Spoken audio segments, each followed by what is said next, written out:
Welcome to all in virtue physics classes. आज की class का टॉपिक है probability, current density and it's physical significance. Important topic है exam के purpose से। देखो सबसे पहले क्वेश्चंस कि यहाँ से क्वेश्चंस क्या बनते हैं। The first question is what is probability, current density and right it's physical significance.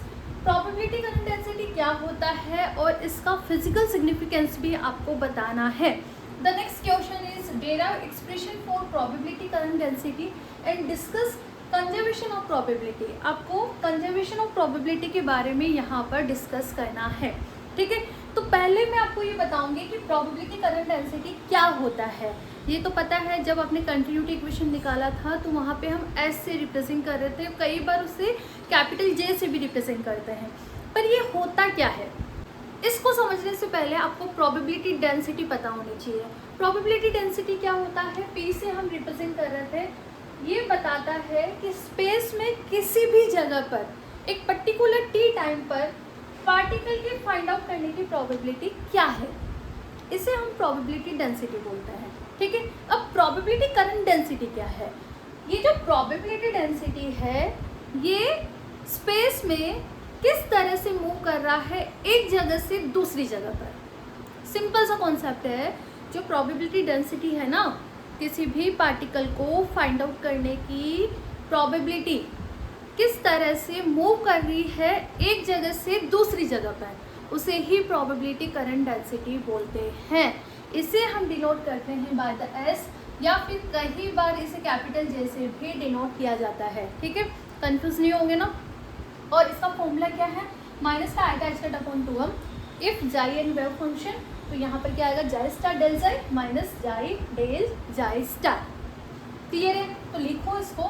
Probability current density क्या है, it tells how the probability of finding particle moves from one place to another place with time. Time के साथ किस तरह से एक जगह से दूसरी जगह पर प्रोबेबिलिटी डेंसिटी मूव कर रहा है, या फिर हम बात करें प्रोबेबिलिटी डेंसिटी किस डायरेक्शन में और कितना फास्ट फ्लो कर रहा है, उसे ही आप प्रोबेबिलिटी करंट डेंसिटी बोलते हो।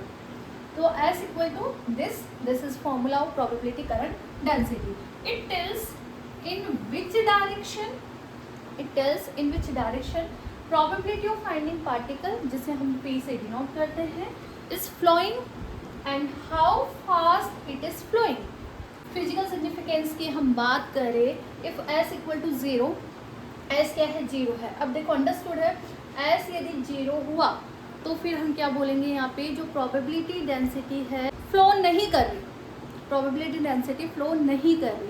ये किस चीज़ को रिप्रेजेंट करता है, no net flow probability, it mean particle is stationary. क्या बोलोगे आप कि यदि एस 0 है तो that time probability density flow कर ही नहीं रहा है, इट मीन पार्टिकल क्या है आपका, स्टेशनरी है। If S is not equal to 0 तो क्लियर है प्रोबेबिलिटी यहाँ पर आपका क्या कर रहा है, फ्लो कर रहा है, मूव कर रहा है, ठीक है। नेक्स्ट हम बात करेंगे कंजर्वेशन ऑफ प्रोबेबिलिटी। पहले इसको लिख लो, मुझे इरेज करना है, उसके बाद कंजर्वेशन ऑफ प्रोबेबिलिटी के बारे में डिस्कस करते हैं। कर दे इसको इरेज।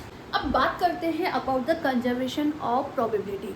इसको समझने के लिए हमें कंटिन्यूटी इक्वेशन को यूज़ में लेना है। कंटिन्यूटी इक्वेशन का कंप्लीट डेरिवेशन आपको प्लेलिस्ट के अंदर मिल जाएगा, हमने वहाँ पे कैलकुलेट कर रखी है। क्या है continuity equation, del P by del T equal to minus का डेल डॉट एस। पी यहाँ पे प्रोबेबिलिटी डेंसिटी को बताता है, एस प्रोबेबिलिटी करंट डेंसिटी को बताता है, ठीक है। इसका एक्सप्रेशन इस तरह से भी हो सकता है, माइनस का डेल डॉट जे, ठीक है। इस तरह से भी एक्सप्रेशन हो सकता है। सिंपल ये नोटिफिकेशन अलग है यहाँ पे, तो कंफ्यूज नहीं होना है, ठीक है। अब हमें क्या करना है, जो इक्वेशन हमने ली है, इक्वेशन कंटिन्यूटी इक्वेशन, इसको इंटीग्रेट करना है वॉल्यूम वी। तो हमने इस इक्वेशन को इंटीग्रेट कर दिया यहाँ पे, del P by del T D V equal to minus integration of V del dot S D V. Simply इस इक्वेशन को इंटीग्रेट करना है वॉल्यूम के रिस्पेक्ट में, ठीक है। अब गॉस डाइवर्जेंस थ्योरम को हम यहाँ पे यूज में ले रहे हैं। क्या है Gauss divergence theorem, del dot S D V volume integration को सरफेस इंटीग्रेशन के अंदर कन्वर्ट करता है। So integration of del dot S D V equal to S dot D A. Simple Gauss divergence theorem apply करी है, ये value हमने इस जगह पुट करी है। जैसे इक्वेशन 2 में आप गॉस डाइवर्जेंस थ्योरम अप्लाई करोगे, आपका इक्वेशन ये बन जाएगा, del by del T V P D V equal to minus का integration of surface S dot D A. अब ये इक्वेशन क्या बोलना चाह रही है, इसी को हम यहाँ पर इंटरप्रिटेशन बोलेंगे इसका।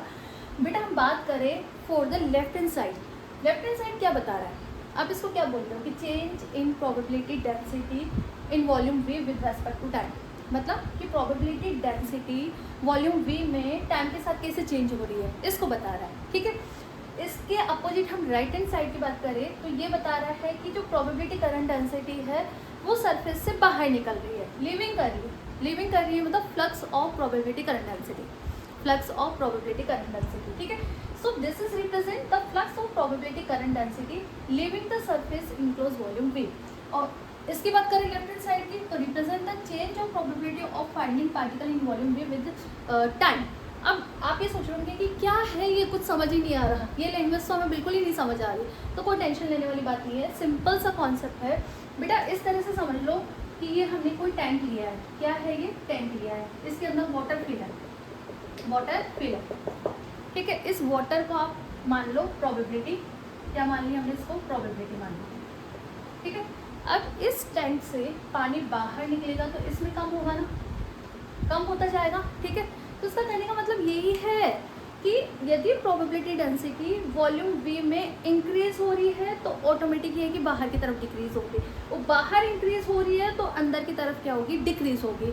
इस मतलब एक जगह इंक्रीज होगी तो दूसरी जगह ऑटोमेटिक डिक्रीज होगी। जिस तरह से वाटर टैंक के अंदर पानी बाहर की तरफ निकल रहा है तो अंदर की तरफ कम होता जा रहा है और बाहर बढ़ता जा रहा है, और यदि हम बाहर से अंदर की तरफ डालें तो बाहर की तरफ कम होता जा रहा है और यहाँ पे इंक्रीज होता जा रहा है। ठीक है, तो कहीं जा नहीं रहा, ये खत्म नहीं हो रहा है, बस एक जगह से दूसरी जगह शिफ्ट हो रहा है, प्रोबेबिलिटी एक जगह से दूसरी जगह शिफ्ट हो रहा है।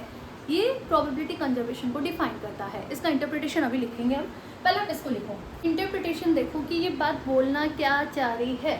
Probability of finding particle in some bounded region या some bounded volume P of the space increases as time goes on, then the probability of finding it outside of the region must decreases। ये बहुत ही बात हुई कि tank में आपने water लिया यहाँ पर, ठीक है, वाटर लिया और इसको पाइप से यदि बाहर निकाल रहे हो तो इसके अंदर जितना वाटर डिक्रीज हो रहा है बाहर, उसी टाइम उतना वाटर इंक्रीज हो रहा है। इट मीन एक जगह डिक्रीज होगा तो सेम अमाउंट में उतना बाहर की तरफ डिक्रीज होगा। वो यही बात कहना चाह रहा है कि probability of finding of the particle in some bounded volume V of the space increases as time goes on, then the probability of finding it outside the region must decreases by the same amount. ठीक है, अब हम बात करें बेटा इन volume we, कहाँ पे, it infinity, मतलब बहुत दूर की बात कर रहा हूँ, है ना,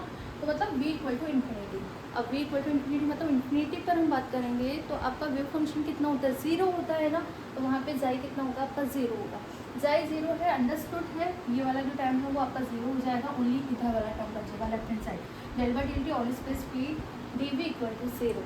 अब ये क्या बोल रहा है कि इस टाइम का डिफ्रेंशिएशन जीरो है, इट मीन ये टाइम क्या हुई, कॉन्स्टेंट ना, तो इसका मतलब क्या हुआ, we can say integration of whole space P dot D V equal to constant. ये किस चीज़ को बता रहा है, ये बता रहा है कि स्पेस में पार्टिकल को फाइंड आउट करने की जो प्रोबेबिलिटी है वो कांस्टेंट है। इसका कहने का मतलब ये है कि जो पार्टिकल है वो एक जगह से दूसरी जगह शिफ्ट हो रहा है, यूनिवर्स में से गायब नहीं हो रहा।